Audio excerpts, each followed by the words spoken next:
എന്താണ് കയ്യിന്ന് പോയി? നമ്മുടെ ഏറ്റവും വലിയ ബുദ്ധിമുട്ട് എന്താ അറിയോ? തോറ്റു വന്ന CPM ഒന്ന് ബോധ്യപ്പെടുത്താനാണ്. അയ്യോ അതെന്ത്? അവരെ മനസ്സിലാക്കാൻ അവരിപ്പോഴും കണക്കുകൾ പറഞ്ഞുകൊണ്ടിരിക്കും. കണക്ക് കേട്ട് കഴിഞ്ഞാൽ നമുക്ക് തന്നെ സംശയം തോന്നും. അത് നമ്മളാണോ ജയിച്ചത് അവരാണോ ജയിച്ചതെന്ന് സംശയം. അങ്ങനത്തെ കണക്ക് പറയും. തെരഞ്ഞെടുപ്പ് തോൽവിക്ക് പിന്നാലെ വടക്കൻ കേരളത്തിലടക്കം അക്രമം അഴിച്ചുവിട്ട CPM പ്രവർത്തകർ.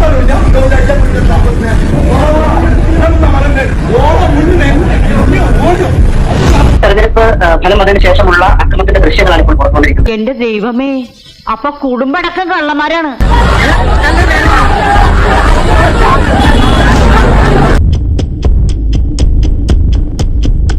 എല്ലാ വൈരാഗ്യങ്ങളും ചതികളും വഞ്ചനകളും ഉള്ളിൽ അങ്ങനെ ഒതുക്കി ഒതുക്കി വെക്കണം.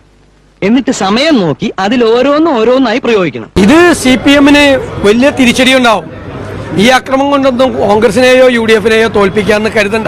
പേടിപ്പിച്ച് ജയിക്കാൻ ഒന്ന് ഒരസി നോക്കുകയാണല്ലേ? സ്ക്രാച്ച് ആൻഡ് വിൻ നടക്കും. നിങ്ങൾ കേരളത്തിൽ ജനങ്ങൾ ഏറ്റവും വെറുക്കുന്ന രാഷ്ട്രീയ പ്രസ്ഥാനമായി മാറി. ഇനി വീണ്ടും മാറുവാണ് നിങ്ങൾ. ഇമേജ് കംപ്ലീറ്റ് പോകും. അതുകൊണ്ട് ഈ അക്രമം ഉപേക്ഷിക്കണം. ആയുധം താഴെ വെക്കണം. CPM ആയുധം താഴെ വെക്കണം. കുടുംബത്തിന് മാനക്കേടുണ്ടാക്കാനും പത്രക്കാർക്ക് കഥകൾ ഉണ്ടാക്കാനും കോമാളി വേഷം കിട്ടി ഇറങ്ങിയിരിക്കുക. ഇനി ഞങ്ങൾ പ്രവർത്തകരെ ആക്രമിച്ചാൽ ഞങ്ങൾ അതേ നാണയത്തിൽ തന്നെ ഞങ്ങളും തിരിച്ചടിക്കും. ഉറപ്പായിട്ട് തിരിച്ചടിക്കും. നാറി, നിനക്ക് നാണമുണ്ടോ? എടാ മുതുകാളെ, നിനക്ക് ഇതിന് എന്ത് സുഖം കിട്ടുന്നത്?